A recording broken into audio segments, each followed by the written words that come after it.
Ayan, pagmumuta, nagmumuta ba ang aso nyo? Sabi ni The Ross Chronicles. Doc Abel, Meta Animals, kapag po nagmumuta ang mata ng dog ko, ano kaya maganda po ma-advise nyo? Naka SDN din po siya. Thanks in advance. Ayan. So, okay, mabuti po yung ginawa ninyo. Naka SDN 42 ang aso ninyo. SDN, the best dog food in the multiverse. Ang mga aso po ay maaaring nagmumuta dahil sa iba't ibang kadahilanan. Kaya the best is magpunta kayo sa vet ninyo.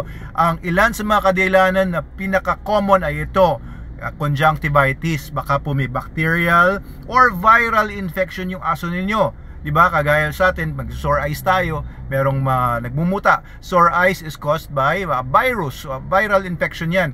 Kung halimbawa naman yung aso ninyo ay kabilang doon sa mga aso na mga luwa ang mga mata, kagaya ng mga pug or mga shih tzu, ayan, maaaring dahilan ay laging nai-irritate yung mata nila. Maaaring ang nag-i-irritate hindi external irritants, kundi mismong mga pilik mata niya or mga balahibo na tumatama doon sa mata. Ano pat nag-i-irritate ito at magkakos ng more tear production. More tear production means more muta.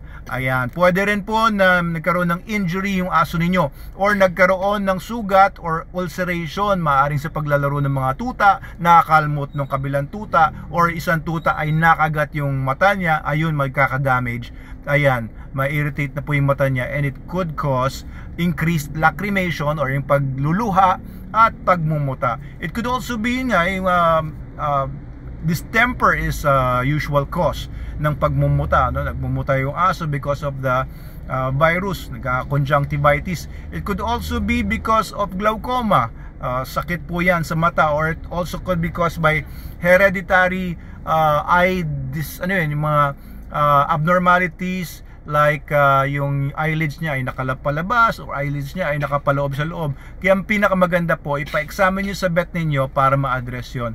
Hopefully your dog will only need a few eye drops. Of course, yung mga eye drops hindi rin basta-basta yan rinirekomenda, lalo na yung may mga antibacterial, mga antimicrobials, kasi baka hindi naman angkop po doon. Kaya huwag kayo basta-basta magbibigay ng mga eye drops na may mga medication nang hindi po resitado ng inyong vet. Okay, so it could also be many other causes, it could be dahil sa diet niya na may allergic reaction sa diet. Ayan, it's also possible. It could also be yung alam niyo yun, intolerance sa ibang mga ingredients ng kinakain niya. Alright, so yan po yung mga iba-ibang causes ng pagmumuta sa aso ninyo. Maybe baka hindi lang siya nalilinis, normal naman po yung pagluluha, kasi yan po ay yung tear film ay nagpo-protect yan sa mata para maging, alam niyo yon, lubricant siya pag nagbubukas at nagsasara yung mata ng aso ninyo. And kapag hindi napupunasan, maaaring magkaroon lang ng konting muta.